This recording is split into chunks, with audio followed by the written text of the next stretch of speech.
Fala galera, aqui é seu amigo Cleverson de novo. Na aula de hoje nós vamos conversar sobre lesões escrotais. Então vai ser uma aula de revisão basicamente com casos de ultrassonografia, que é o nosso exame mais utilizado no dia a dia para avaliação de lesões relacionadas aos testículos e aos epidídimos. Eu trouxe um modelo um pouco diferente de aula, a gente vai fazer uma mais voltada em discussão em termos de casos clínicos, então eu trouxe 9 casos clínicos que a gente vai discutir, tentar ajudar no diagnóstico diferencial dos casos de dor e lesões palpáveis do testículo. Começando pelo primeiro caso, um rapaz de 19 anos que tem uma dor testicular à direita há 24 horas. Nós temos essas 3 imagens de ultrassonografia. Como eu falei para vocês, ultrassonografia é o arroz com feijão da avaliação das patologias escrotais, né? Então é nisso aqui que a gente vai focar a maior parte da aula. O que chama atenção de alterado nesse exame, vejam que a cabeça do epidídimo direito tem uma ecotextura heterogênea.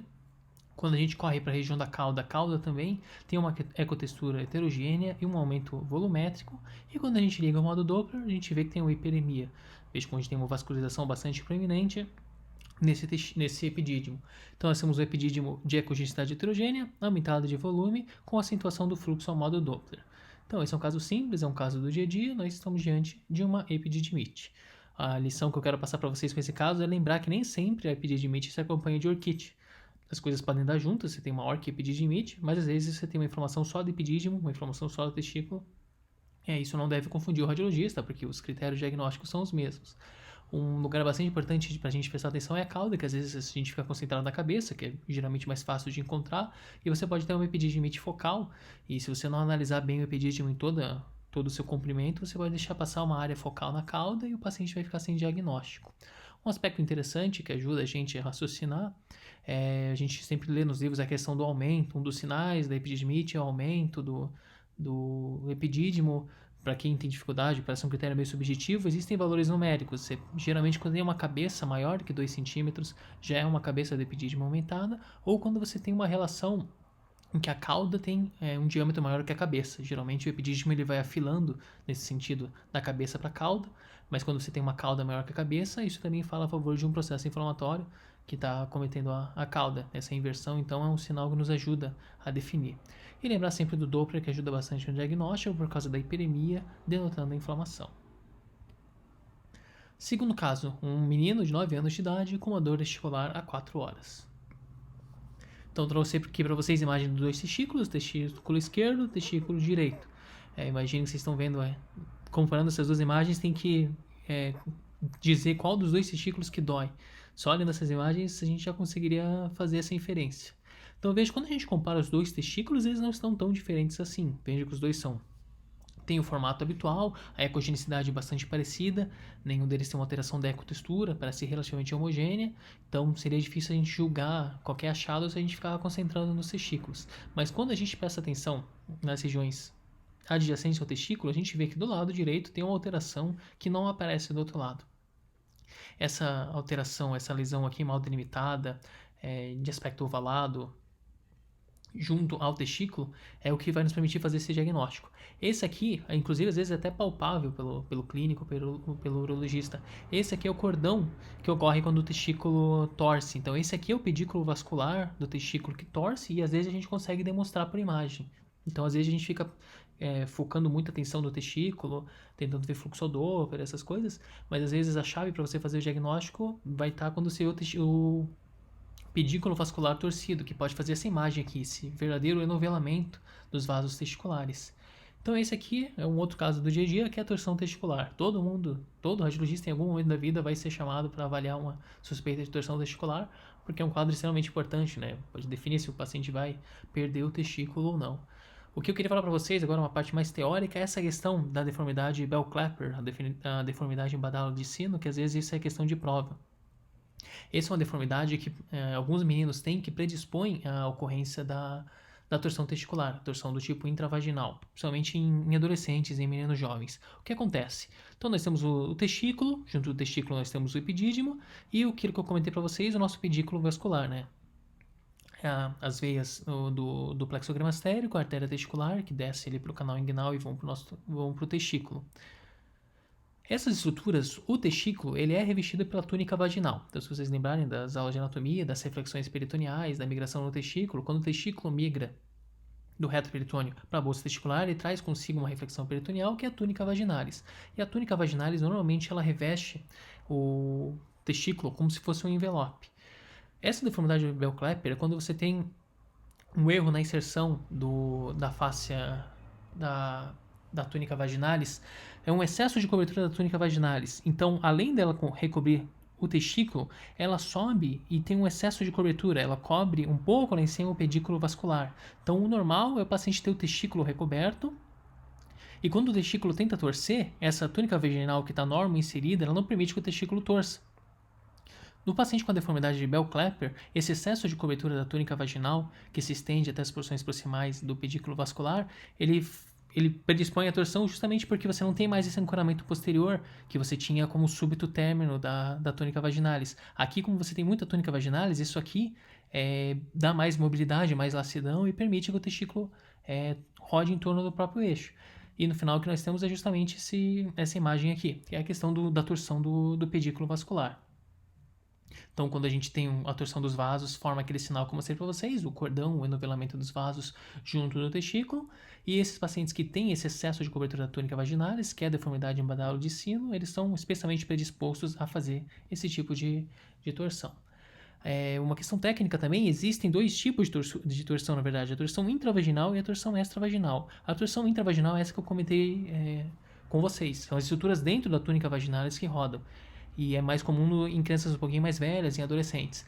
Mas num subtipo especial, numa população especial, que são os recém-nascidos, o mais comum é um outro tipo de torção, que é a torção extravaginal, que é quando a túnica vaginal torce junto com o conteúdo dentro dela. Então você tem uma torção não só das estruturas que compõem o pedículo vascular do testículo, mas a própria túnica vaginal torce junto. Não é comum que a gente veja em crianças mais velhas, geralmente ela é típica do RN, mas eu já vi ser pergunta de prova também, um recém-nascido com torção testicular, o tipo mais frequente é o tipo extravaginal, enquanto que no resto da população, principalmente os meninos mais jovens, é do tipo intravaginal. Então lembrar que existem esses dois tipos diferentes, e a deformidade em badalo de sino, a deformidade de Bell-Kleper, é que se associa à torção intravaginal. E a torção extravaginal, por sua vez, não. É uma associação que tem com a torção do recém-nascido, beleza? Passando agora para o nosso terceiro caso. Novamente, um menino de 9 anos com uma dor testicular aguda, uma dor testicular há 4 horas. Então eu trouxe para vocês para a gente dar uma olhadinha nos achados ultrassonográficos, mas também nos achados do Doppler, né? Vamos ignorar primeiro esses formatos de onda. Então o menino tem dor testicular, nesse caso era à direita. Nós temos os dois testículos aqui para comparação. Vejam como o testículo esquerdo tem uma alteração da ecogenicidade. Ele já está mais hipercóico, está mais heterogêneo, não é tão brilhante, não é tão branco quanto o seu contralateral. Caso alguém tenha ficado em dúvida e decida colocar o Doppler, a gente coloca o Doppler para procurar vascularização. Veja que no lado esquerdo a gente ainda tem um comprimento de onda, né? A gente ainda tem formato, que faz a gente pensar, bom, o fluxo está preservado, né? Bom, se o fluxo está preservado, talvez não seja uma torção. Quando você coloca no outro lado, também tem o fluxo preservado. O pulo do gato é que a gente não pode ficar se prendendo nessa questão da vascularização, porque nem toda torção testicular você vai ter ausência de fluxo ao modo Doppler. Já vou entrar em mais detalhes em relação a isso. Para a gente entrar um pouquinho mais detalhes, se vocês compararem o formato de onda, vejam que o formato de onda do lado direito, que é o lado que está torcido, já é um formato de onda alterado. Vejam como a sístole é mais baixa, a gente não tem uma sístole tão alta assim. O formato de onda normal do testículo é um índice de baixa resistência, ou seja, você tem uma sístole ampla e uma diástole que não é tão baixa assim, porque o testículo precisa de bastante fluxo, é um órgão vital, né? Por isso tem baixo índice de resistência. Ao passo que o testículo torcido, como qualquer comprimento de onda que você vai analisar depois de um ponto de obstrução, ele vai ter uma sístole mais baixa, como a gente vê aqui. E caso o radiologista ainda esteja em dúvida, ele pode procurar exatamente essa imagem que a gente viu no caso anterior, que é aquela imagem do cordão vascular torcido. Nesse caso, com o modo Doppler ligado, fica até mais fácil de ver que a gente vê que os vasos torcem, fazendo como se fosse um rodamuinho, que ajuda a gente a diagnosticar a torção. Então, o ensinamento desse caso, esse caso também é uma torção testicular. O que eu só queria passar para vocês é lembrar que a gente tem radiologistas que se prendem muito nessa questão do Doppler, mas a presença de fluxo não exclui. Na verdade, você pode ter torções de até 540, 720 graus. 720 graus é basicamente torcer duas vezes, né? 2 vezes 360 graus, e ainda assim você manter o fluxo. Às vezes também você só tem isquemia venosa. Quando você vai procurar o fluxo arterial ainda está preservado, mas a veia já não tem fluxo. Então sempre lembrar que Não se prender muito na questão do Doppler e dar uma olhadinha no formato de onda. Lembrar sempre que o testículo tem uma onda de baixa resistência. Quando você começa a baixar a sístole, a gente já começa a pensar que passa a ter alguma coisa errada, certo? Quarto caso, um paciente de 20 anos com dor testicular à esquerda há 4 horas e que já teve episódios similares nos últimos 2 anos. Então a gente compara aqui, temos imagens dos dois testículos, o lado esquerdo que é o lado sintomático, o lado direito é o lado normal.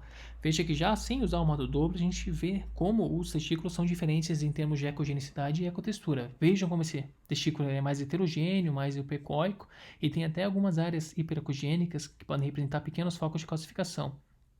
Quando a gente liga o Doppler, veja que esse testículo também é hipovascular, tem menos vasos do que o outro lado. E quando a gente vai procurar o cordão espermático, as regiões paratesticulares, do lado esquerdo a gente vê a cabeça do epidídimo, normal como a gente espera, e do lado esquerdo, novamente, aquela torção do cordão espermático, do pedículo vascular do testículo, formando aquele aspecto de enovelamento. Então esse caso também é um caso de torção testicular. Eu trouxe 3 casos de torção testicular só para a gente esgotar bem o tema. Coisas que vocês devem lembrar também. Deformidade em badalo de sino, que eu comentei para vocês, aquele excesso de cobertura da túnica vaginal, ela também predispõe a torções recorrentes. Às vezes esses meninos torcem, espontaneamente distorcem o testículo, e se você não corrigir essa deformidade, vai chegar um dia que vai torcer e ninguém vai conseguir resolver. Então é por isso que às vezes a gente vê, principalmente meninos com história de dor recorrente, alterações de testículo relacionadas a episódios prévios de torção e de isquemia. Então ele pode ser heterogêneo, pode ter áreas de infarto, que são áreas hipoecóicas periféricas mal delimitadas. O tratamento cirúrgico se faz fundamental porque você tem que corrigir essa deformidade, né? Você vai fazer uma orquitopexia, ou seja, você vai fixar o testículo onde ele deveria estar fixado, se não fosse a deformidade, e nos casos em que você estava à frente de uma torção, você tenta também já reverter a torção. Mas só lembrar então que nem sempre é um quadro agudo, um quadro único a torção testicular. Pacientes com esse tipo de deformidade podem fazer torções recorrentes.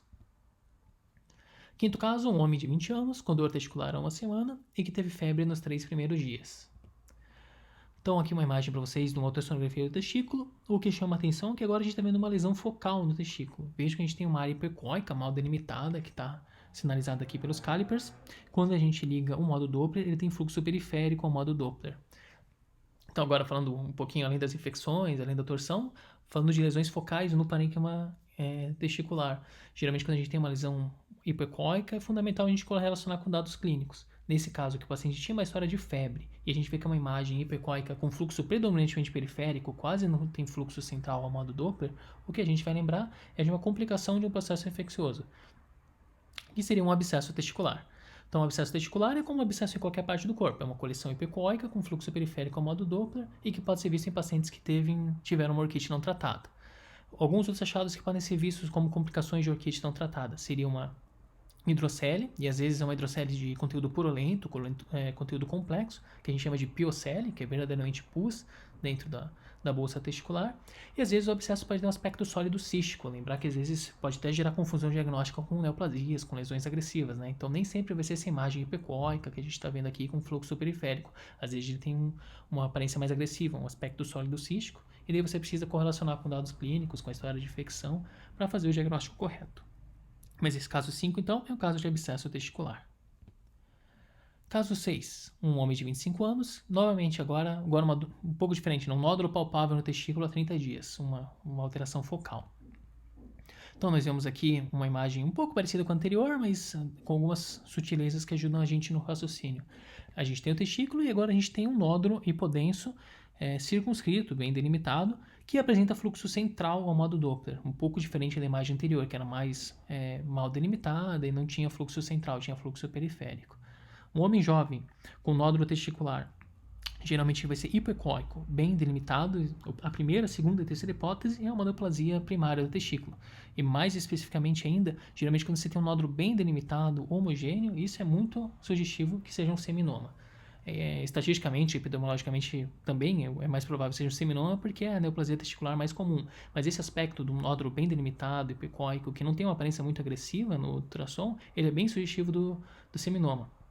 Ajuda a diferenciar de outras lesões o fato de ter fluxo interno ao modo Doppler, que ajuda a diferenciar das coleções, como eu já comentei com vocês. Ele tem um pico em homens jovens, né, entre os 30 e 40 anos, que é o que a gente mais costuma ver homens com neoplasia testicular. E existe, obviamente, outras neoplasias. Existem tumores de células germinativas não seminomatosas, que incluem vários tipos histológicos diferentes, mas uma coisa que nos ajuda a diferenciar o seminoma deles é que o seminoma, em geral, tem essa aparência mais menos agressiva, melhor delimitado. Quando você tem calcificações, áreas císticas, necrose, tudo isso fala a favor de uma neoplasia de outra natureza, provavelmente um tumor não seminomatoso. Mas toda lesão sólida no testículo acaba tendo que ser investigada, né? Porque não é muito sério você deixar passar uma neoplasia testicular. Caso número 7 é um menino mais jovem, um menino de 6 anos, com uma dor testicular aguda à esquerda há 2 horas. Então voltamos agora para o escroto agudo, voltamos para dores testiculares aguda, mas veja, nós estamos falando de um menino mais novo agora, um menino de 6 anos. Isso é uma coisa que vai ajudar a gente no diagnóstico também. Então um testículo de aspecto normal para faixa etária, não tão grande quanto os outros que a gente já viu, mas homogêneo, bem delimitado, sem alteração da ecotextura. Mas o que chama a atenção aqui, novamente, fora do testículo a gente vê uma imagem nodular, de ecogenicidade heterogênea, mas vejam que ela não tem aquele aspecto lobulado, aquele aspecto enovelado que a gente viu da torção do cordão, da torção do pedículo vascular do testículo. Né? Aquele é realmente um nódulo, um nódulo relativamente bem delimitado e de ecogenicidade heterogênea. Quando a gente tem um menino com dor testicular, menino mais jovem, que geralmente antes da adolescência, criança, entrando na puberdade, e você vê esse aspecto, uma lesão paratesticular, heterogênea, nodular e uma dor aguda, o diagnóstico que tem que vir à mente é a torção do apêndice testicular. Então, diferentemente do adolescente, da criança um pouco mais velha, a criança pequena geralmente ela não tem dor por torção do testículo em si, mas por torção desses pequenos apêndices escrotais. Esses apêndices escrotais são alterações que alguns homens têm que são congênitas, eles são remanescentes dos ductos de Wolff, que eles deveriam degenerar, mas eles não degeneram completamente e formam essas pequenas nodulações paratesticulares. Esse negócio fica lá a vida inteira sem a pessoa saber e em algumas crianças ele torce, ele infarta e gera uma dor testicular aguda. Os clínicos e os urologistas têm até um sinal que eles chamam do sinal do ponto vermelho. Às vezes, além do paciente ter dor, ele consegue ver um pontinho vermelho na pele, que é também bem característica dessa doença. E às vezes a gente vê apêndices testiculares em exames ultrassonográficos de rotina. Um homem que vem fazer por qualquer outro motivo ultrassom do testículo, da bolsa escrotal, e a gente vê que tem um nódulozinho paraescrotal e às vezes ele até calcificado. Isso aí também era um remanescente de ducto de Wolff, que pode ter torcido, o paciente nem se deu conta, e às vezes ele fica completamente calcificado, que é o que a gente chama de escrotonito ou de pérola escrotal. Então, sempre lembrar dessa entidade, principalmente em criança pequena, pré-púbere, com dor testicular aguda. É verdade, é mais provável até que você esteja diante de uma torção do apêndice testicular do que uma torção testicular verdadeira, certo? Oitavo caso, um homem de 30 anos com nódulo palpável no testículo há 30 dias. Então, outra alteração testicular palpável. Esse aqui eu trouxe para vocês porque ele é um out-mini, é uma lesão. Você viu, quem nunca viu tem dificuldade, quem viu uma vez numa aula ou na vida real não esquece mais. Então, de novo, nós temos uma lesão hipoecoica focal bem delimitada no testículo, mas essa lesão tem uma característica bem singular, que é o que faz a gente pensar no diagnóstico. Veja que ela tem um aspecto meio lamelado, ela tem camadas de hiperecogenicidade alternadas entre si. Faz um aspecto que eles chamam de aspecto em cebola. Inclusive, esse paciente fez ressonância magnética, eu só trouxe umas imagens aqui para vocês reconhecerem. Essa aqui é uma subtração pós-contraste, só para ver que ela não realça. O importante mesmo é a difusão. Essa aqui é a difusão com 2 valores de B diferentes e um mapa ADC. Ficou preto no mapa ADC e a gente sabe que é restrição à difusão verdadeira. Então, essa característica, uma lesão com aspecto em anéis no ultrassom, aspecto em cebola, em casca de cebola, anéis de cebola, lesão em anéis de cebola. Se fizer uma ressonância magnética e tiver restrição à difusão, isso aqui é muito sugestivo no cisto epidermoide intratesticular. O cisto epidermoide intratesticular é como o cisto epidermoide em qualquer parte do corpo. Ele é um cisto repleto de debris de queratina. No testículo, esses debris de queratina se organizam nessa forma concêntrica que faz o aspecto da cebola que eu comentei com vocês. Ele pode ter calcificações também. Na ressonância magnética, ele restringe a difusão porque esse conteúdo é um conteúdo espesso, um conteúdo seboso, e como em qualquer parte do corpo, ele tem essa característica de restringir a difusão. E é importante fazer esse diagnóstico porque ela também é uma lesão cirúrgica. Tem alguns autores que colocam ele dentro do espectro do teratoma, né? O teratoma teria as 3 camadas germinativas e o cisto epidermoide não teria todas, mas que teoricamente ele também tem um risco de malignidade, ele pode degenerar para SEC, então para carcinoma espinocelular, então por isso ele acaba sendo uma lesão cirúrgica também. Mas a diferença é que quando você vê com cisto epidermoide, você pode só enuclear, então você só arranca a lesão, você não faz uma orquiectomia, você acaba salvando o testículo do paciente. Por isso que é importante que o radiologista conheça esse diagnóstico, porque se ele estiver confiante, faz muita diferença em termos de cirurgia mesmo. E o último caso é um homem idoso, a gente viu bastante homens jovens, criança, não falamos de idoso nenhuma vez na aula, mas o paciente tem nódulos palpáveis em ambos os testículos há 2 meses, então algo mais insidioso, mais arrastado. Esse aqui eu trouxe, na verdade, são imagens de um artigo só para vocês conhecerem essa patologia que no nosso país a gente ainda vê de vez em quando. São, na verdade, imagens de diferentes pacientes, mas sempre a mesma doença. Veja que esse aqui então é um testículo heterogêneo, hipecóico, de dimensões diminuídas, com uma lesão na cabeça do epidídimo de aspecto similar, hipecóico, heterogênea. Aqui, um outro paciente com uma lesão hipocóica heterogênea na cabeça do epidídimo e na região do corpo, e essa lesão também mal delimitada infiltrava o testículo adjacente.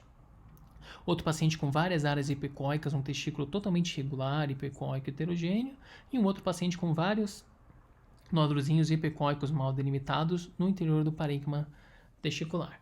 Quando a gente vê alterações assim, essas áreas hipocóicas, heterogêneas, mal delimitadas, geralmente bilateral, num paciente de mais idade, no nosso país, um diagnóstico tem que vir à cabeça é de tuberculose testicular.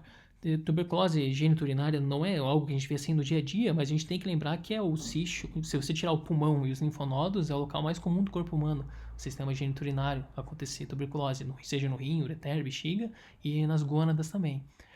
Por isso que é importante que a gente conheça esse diagnóstico. Então, se você está em dúvida, paciente um pouco mais velho, lesões bilaterais heterogêneas, mal delimitadas, você não consegue afirmar com certeza que é uma neoplasia e tudo mais, lembre-se desse diagnóstico da tuberculose. Existem algumas outras alterações que podem fazer aspecto similar em homens idosos. Por exemplo, linfoma, doença linfoproliferativa também pode infiltrar os testículos, pode ser bilateral e fazer um aspecto parecido.